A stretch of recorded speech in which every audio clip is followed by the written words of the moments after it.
Coming up on tonight's episode of Faith versus Culture, winning friends, influencing enemies. How do we do that as Christians? We're going to find out with a conversation with Witt. Coming up next. To have sex before you marry is a bad idea. Don't tell me there's no such thing as gun violence. That just depends on your definition of when life begins. There are problems of sin and habit that cannot be solved outside the person of our Lord Jesus Christ.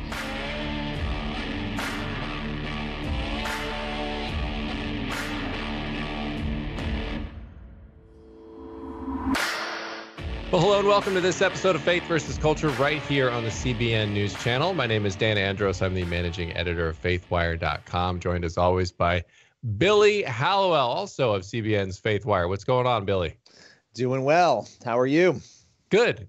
And excited to talk to our guest today, Witt. We'll bring him in here in just a second. But it is a topic, Billy, that I think is probably going to forever be debated. And just kind of how are we engaging in culture?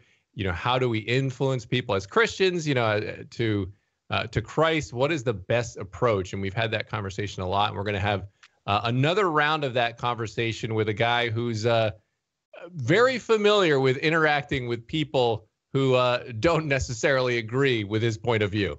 Yeah. Well, you know, it's so difficult because things are so fractured, and we've kind of moved to this place where a lot of Christians, and we'll talk about this today, but a number of Christians have really found themselves in a position of saying, oh, well, maybe I'm going to bend what I would normally say or how I'm going to say it, you know, to sort of meet culture instead of sort of holding back from that more abrasive, you know, engagement. And so Witt is somebody who I think really does a great job of challenging people without doing that, which is an example we need right now. Yeah, absolutely. So let's bring in Will. Will, how's it going? Hey, good to be here, guys. Thank you. Yeah, and you are. We wanted to first start with your story because you're a relatively, from what I understand, you're a new Christian. Tell me about that. Yeah, I actually got baptized on January 16th of this year. I mean, best decision of my life. And my entire life, I was an atheist. And not just, you know, an atheist like, oh, I don't really care. I was someone who would go out of my way to tell people how stupid God was, how fake the Bible was, all of these kinds of things, right? Like that was my life. And it really started when I was starting to become a conservative about 4 years ago. I mean, I realized then that the founding fathers were brilliant men, and reading the founding documents of America, you understand that you have inalienable rights endowed on you by your creator in the founding documents of America. There is no other Constitution, Declaration of Independence that is anything like that anywhere else across the world. It is incredible what America has done. And so that was kind of my first thing, realizing that you don't get your rights from the government, you don't get your morality from the government, you get your rights from God. And so that set me on my path. So yeah, I'm just thinking about this, and I saw a conversation you had with Frank Turek, who's an apologist, and you're talking a little bit about moral relativism. Was there a particular argument or thing that really stood out for you when you were investigating these claims, or was it more of like a sudden realization, or how would you describe that moment when you were kind of like, oh, wow, I'm actually a Christian?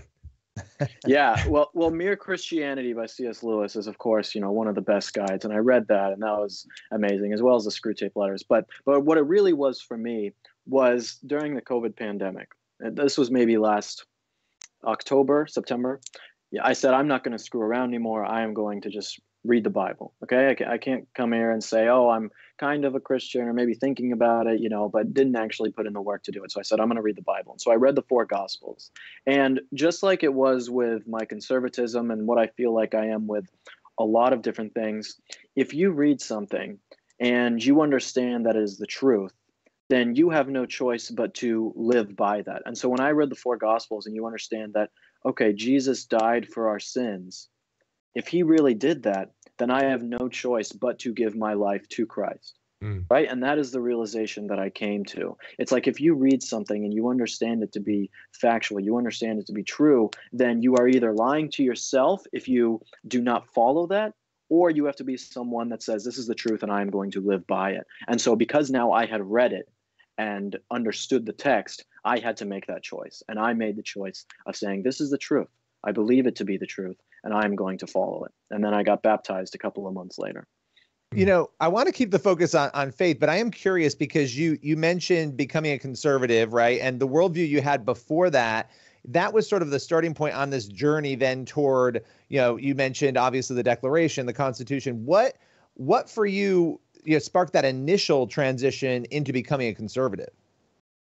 Well, I was on college campuses, and I went to CU Boulder, which, if you guys know anything about Boulder, I mean, is entirely leftist institution, entirely atheist institution. And you would think, like, for someone like me, I would be in heaven being in a place like this. But what I found is that actually I felt stifled. I felt stagnated by the things my professors and the other people around me were saying. It didn't feel like common sense after a certain point. Once I was in my sociology classes and the professor started talking about white privilege, that didn't make any sense to me. When I grew up in high school and middle school, I was the minority as the white kid, right? I went to a school that was full of Black people and Hispanic people, and I was the minority. I wasn't oppressing these people who were my friends in school. What kind of ludicrous statement was that, right? And so these kind of things kind of set me off on a path.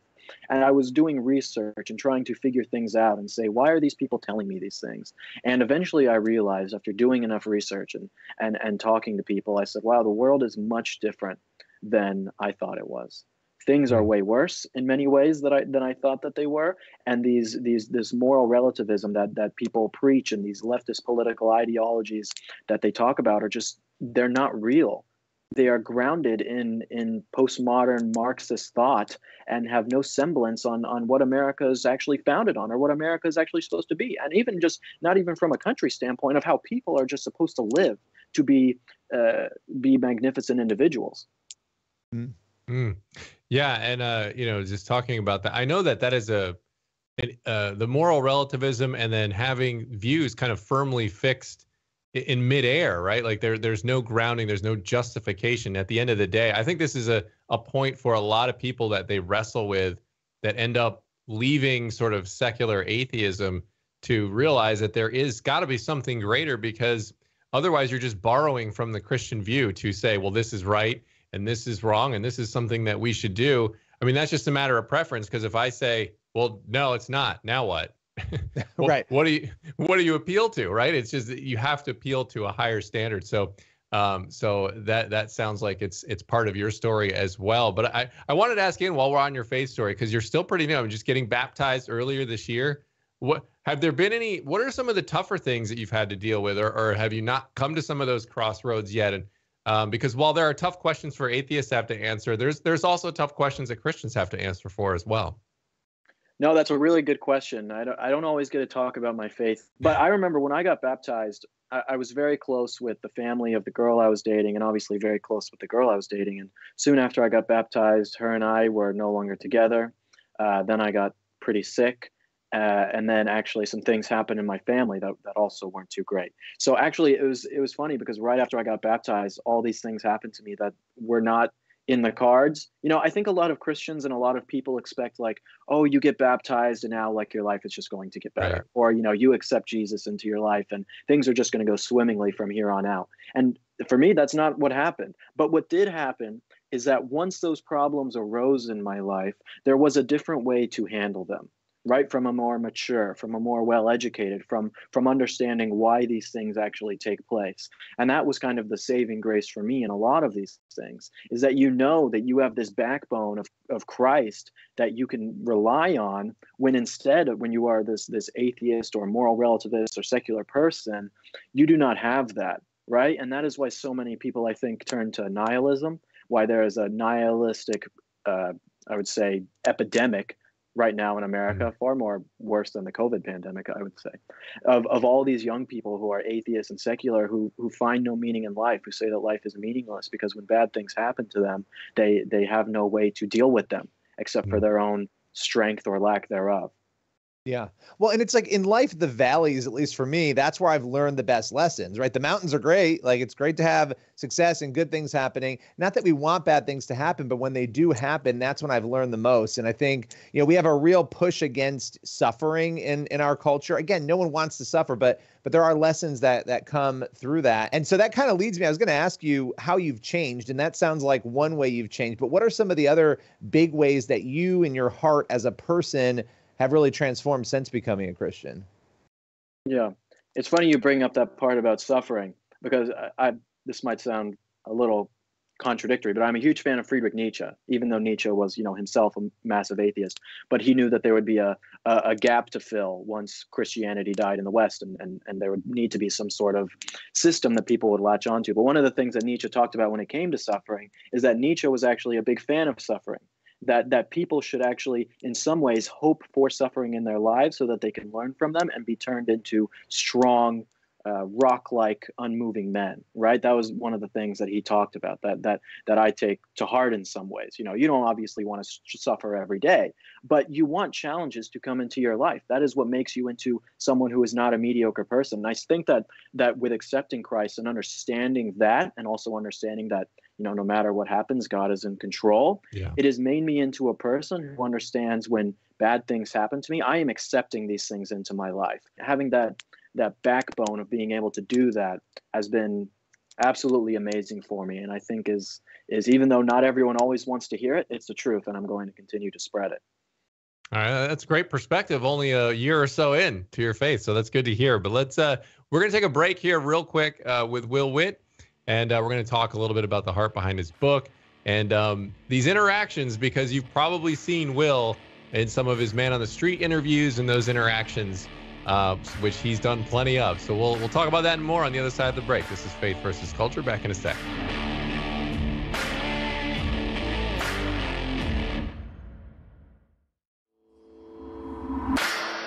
All right, we're back on Faith versus Culture here on the CBN News Channel. Dan Andros here, Billy Hallowell there, and we are joined by Will Witt, and we're having a conversation here. Will was a lifelong atheist and just talked about his conversion to Christianity and some of the things that kind of were marinating on his heart and his mind before making that change. So just got baptized earlier this year, which is great news to hear. So glad to have you in the family of brothers and sisters of Christ, Will. And want to talk about, while we have you here, your book. Talk a little bit about, what's behind the book and what you're trying to get across to people there. And then let's talk about your interactions with people. Yeah, the purpose of my book, How to Win Friends and Influence Enemies, is essentially that there are a lot of books out there that kind of come out and say, hey, here's how the left sucks. And I wanted to make a book where people could understand, yeah, there's some things about why the left sucks, but what can you do to change it, right? I want to give people actual strategies and tools that they can use to actually talk to people and have good conversations. I'm sure you guys know it. Everyone who's watching this knows that you go on social media, trying to talk to someone, turns into some yelling match or whatever it is, where no one is actually getting anything done. And so the purpose of my book is to give people the questions that they can use to change people's minds, okay? Because the questions are how you actually do it. Going and just yelling at someone about different facts and things happening is not going to foster a very cohesive conversation to be able to wake someone up to the truth. It's about making them question their own beliefs by you asking them questions that they can't answer. At the end of the day, it's not really you changing that person's mind. It's them changing their own mind because they can't answer those questions, right? I'm rereading Andrew Breitbart's book right now, Righteous Indignation, a fantastic read. And one of the things that he talks about in the book as well, which was a big inspiration for me, was asking people, all you have to do is ask people why, right? You don't have to, when someone says free healthcare is a right, you don't have to go and say, well, here in this country, it's like all about this. And it's like, just say why. Why is it? And when you can put people on their back foot like that in a non-confrontational, a way that where you have some humility and you are not trying to badger this person, but you are genuinely asking, you can do so much good in conversations like that. And so that was the point of this book, to bring us back to a place where we can have those conversations. Well, let's talk about your tone for a minute, because I find it really interesting. And I'm actually going to pull a piece of scripture here because I think this is important. You look at Colossians 4:5-6. It says, be wise in the way you act towards outsiders. Make the most of every opportunity. Let your conversation be always full of grace, seasoned with salt, so that you may know how to answer everyone. And when I look at your interactions with people, we're incentivized because of social media to really just be nasty to people, to try to win at any cost, right? But what you do is you go in and you ask questions and you have a tone that is really respectful of the people you're interacting with. How do you hold back that inclination that I think a lot of us have to go hard and to violate what we see in that scripture? With all the strength in my body. That's how you do it with some of these people. But I've just come to the point to realize that I could make red meat content for people, content that just conservatives like, where I go and just own the libs every single day and showcase how stupid they are. I understand I could easily go and do that, but that has never been the purpose of my videos. The purpose of my videos has always been to change minds. You got to be compassionate with the people that you talk to, because at one point that person who you're saying is that stupid leftist who you talk to, that person was me. That person was Amla, who I do my show with. That person was millions of Americans now who are patriots and conservative or Christians who just didn't get the right information before. Yeah, absolutely. And your book and your strategy there reminds me of another one that I've talked about a lot, and that's Tactics by Gregory Kokel. And yep, great book. Yeah, and it's exactly what you're talking about there with the questioning. And I think you're right, because nobody's testimony, especially from, when talking politics, especially talking faith, nobody's testimony ever starts with, and you know what? I really got humiliated in an argument and somebody's destroyed me and made me viral online. Nobody's testimony starts that way, right? So I think what I wanted to ask you is, since you're a relatively new Christian and you've been doing this content, have you always had that tone kind of, has that been your demeanor, where you kind of had that attitude you had, or have you seen, now that you've become a Christian and you're looking at things, did that change your approach at all? Have you seen anything you said, well, maybe I'll do less of this and more of this, or have you kind of been on that same track all along? Since I've been doing my videos and talking to people, I've always been on that same track. I think I think that in conversations throughout my life, I've always been someone who is able to understand people. I couldn't tell you why. I don't know why that has happened, but I just understand where people are coming from some innate thing inside of me when I'm discussing things with people. But what I want people to remember is that when you are having individual conversations, this is the way to be. But just like Jesus said, you den of vipers to the Pharisees, when you are seeing evil within your world, you are still someone who is strong and passionate in calling these things out. Okay? Just because when we are having individual conversations, we are trying to be full of grace and compassionate and humble when we are doing it. But when we see evil on a larger scale, that does not mean that we are coy with any of these kinds of things. That means that we are adamant about shutting this evil down that we see in our society. So I think that has been kind of one of the things that I've learned as well is, I'll get questions when I'm doing speeches or things like that. And they say, like when I talk badly about things happening in our culture, they'll say, well, he's always this nice guy and so honest and things like this. I mean, obviously he was nice, and obviously he was honest in some things, or honest in everything, but not always just the nicest guy. You have to be someone who is ready to call out evil and vanquish it when you see it. So there are two ways to do it, like passionate on the macro and then compassionate on the micro. All right, let's take a break here. We got to pause. We'll be back on the other side of the break, more with Will Witt. This is Faith versus Culture.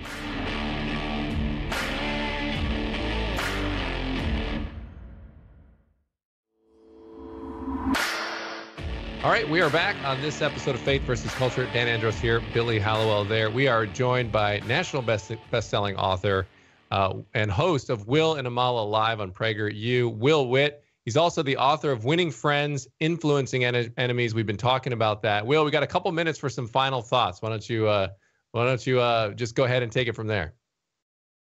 I got the floor open. I can talk about whatever I want. I'm sure you want to do that. Captive audience. Yeah, exactly.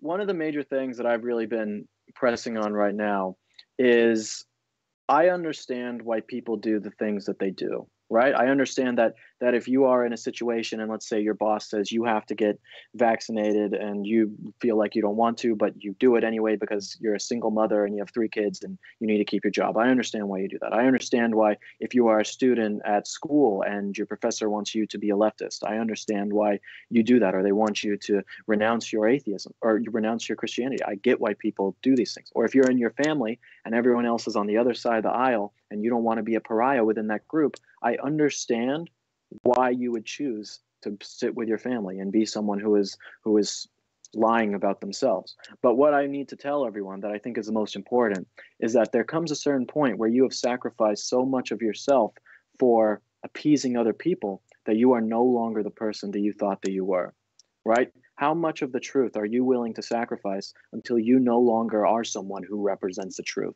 It's something for all of us to think about, because the biggest thing, the most important pursuit in all of our lives is pursuing truth. That is truly what it all is all about, is living as a human on this earth. And so when you are making all these decisions, I know that so many decisions right now that we have to make with tyrannical mandates and the pressures of politics and religion and all these different things, it can be very difficult to know what to do. But I will tell you that it might seem like there's a easy path where you can lie or sacrifice the things you believe in to get a quick, easy way. But the reason why we are in this mess that we are in today in America is because people have sacrificed the truth to live easy, unpassionate lives. And if you want to be someone who stands up for the truth, you have to make the hard decisions and be the person that says, I am not going to sacrifice anything to appease anyone else. I am going to do my best to appease God and to know what is true. Those are great words to wrap on, especially when we're living in this age where like 2 + 2 = transphobia or something, right? Yeah, like nothing. I know. Nothing adds up. So and truth is being equation. denied left and right. So all right, that is all the time we have for this episode. Will Witt, thanks so much for joining us. Appreciate it. Hey, thanks so much for having me, guys. Appreciate it too.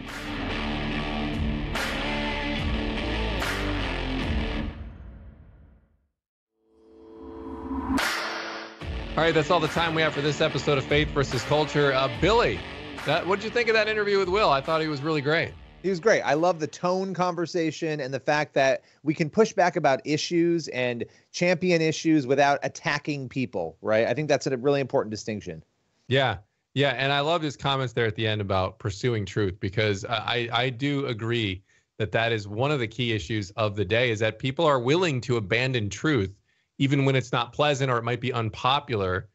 People are sacrificing truth for kind of a comfort and a feel-good sort of thing, and that's just going to lead to all kinds of problems down the road. So good conversation there. Yeah, your truth, my truth, your truth.